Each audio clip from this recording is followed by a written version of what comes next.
ये है बेटा आयनाइजेशन एंथैल्पी। इसको ऐसे समझो जैसे बेटा बहुत अच्छी चीज को समझते हो ना, गाना सुनते हो ध्यान से। तो बेटा आयनाइजेशन का मतलब है कि आयन बनाने में जो ताकत लगे वही आयनाइजेशन एंथैल्पी है। एंथैल्पी का मतलब होता है पावर, हीट, एनर्जी। क्या? एनर्जी मान लो भैया, जो ताकत, जो एनर्जी, जो शक्ति लगे एक आयन बनाने में, किसी एटम को आयन बनाने में, वही आयनाइजेशन एंथैल्पी कहलाती है। इसका मतलब उसमें से, उस एटम में से या तो एक इलेक्ट्रॉन निकलवा दूं, क्या निकलवा दूं, या उसको एक इलेक्ट्रॉन दिलवा दूं तो भी आयन बन जाएगा। कैसा? एनायन बनेगा, नेगेटिव। और किसी वहां से निकलवा दूं, इलेक्ट्रॉन निकलवा दूं तो कैटायन बन जाएगा। लेकिन दोनों में क्या लगती है? कुछ शक्ति लगती है, कुछ शक्ति लगती है। किसी में बेटा ज्यादा लगती है, किसी में क्या लगती है? कम लगती है ना। बस यही है। अब ग्राउंड स्टेट का मतलब क्या होता है? नॉर्मल स्टेट एटम की, जिसके अंदर क्या हो, ना वो कैटायन हो ना एनायन हो।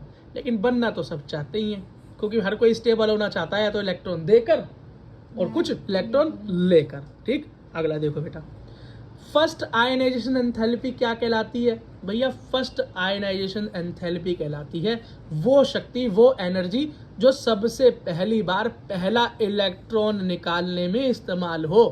पहला इलेक्ट्रॉन निकालने में, तो फर्स्ट आयनाइजेशन एंथैल्पी कहलाती है। अच्छा बेटा, एक चीज याद रखना बेटा, हमको पता है ना कि एटम के अंदर शेल और सब शेल होती हैं, उसमें इलेक्ट्रॉन भरे होते हैं, न्यूक्लियस हो गया।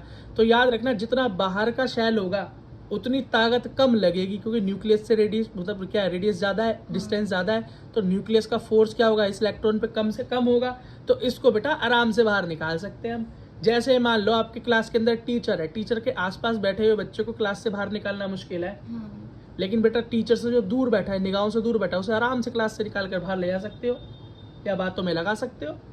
ठीक है, ये होता है, याद रखना इस बात को। तो याद रखना बेटा, जितनी न्यूक्लियस के पास होगा शेल, उतनी ही ज्यादा थेरेपी या एंथैल्पी या एनर्जी लगेगी इलेक्ट्रॉन को बाहर निकालने में। ठीक है बेटा, इस बात को आप क्या रखोगे? ध्यान रखोगे।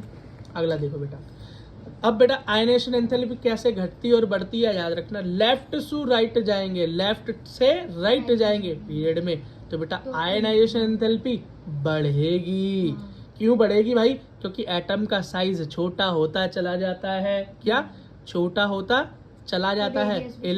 रेडियस भी छोटी होती जाती है, मतलब अब न्यूक्लियस के आसपास आ गया इलेक्ट्रॉन, शक्ति ज्यादा है, ज्यादा ताकत लगानी पड़ेगी, है ना। और वैसे भी ये नॉन मेटेलिक कैरेक्टर भी बढ़ते चले जाते हैं। तो नॉन मेटल बेटा इलेक्ट्रॉन लेना चाहते हैं, देना तो चाहते ही नहीं। और जो लेना चाहता है तुम उससे भी ले लो, जो जो क्या है, इलेक्ट्रॉन लेना चाहता है उससे भी आप क्या करो, इलेक्ट्रॉन बाहर निकलवा लो। तो भैया ताकत तो ज्यादा चाहिए ना। कंजूस दोस्त से कैसे निकलवाते हो पैसे? बहुत ताकत लगती है ना। हाँ, तो अगर अब अप से डाउन जाए, ऊपर से नीचे जाए ग्रुप में, तो क्या होगा? आयनाइजेशन एंथैल्पी डिक्रीज होगी। क्यों भैया? साइज बढ़ जाता है एटम, और रेडियस बढ़ जाती है, न्यूक्लियस की दूरी बढ़ जाती है, आराम से बाहर निकाल सकते हो। मेटेलिक कैरेक्टर बढ़ गया, और मेटल तो खुद कहता है भैया ले ले। क्या भैया ले? ऐसा दोस्त है तो खर्चा करता है, हल्का सा बस पिन लगा दो, मेरे दोस्त चल पेटीज खिला दे आज। अगला देखो भैया, एक्सेप्शन देखो, एक्सेप्शन केमिस्ट्री का मतलब क्या है? Exception. Compare the first ionisation enthalpy. अब भैया एक चीज देखो, एक है बेरिलियम, एक है बोरोन।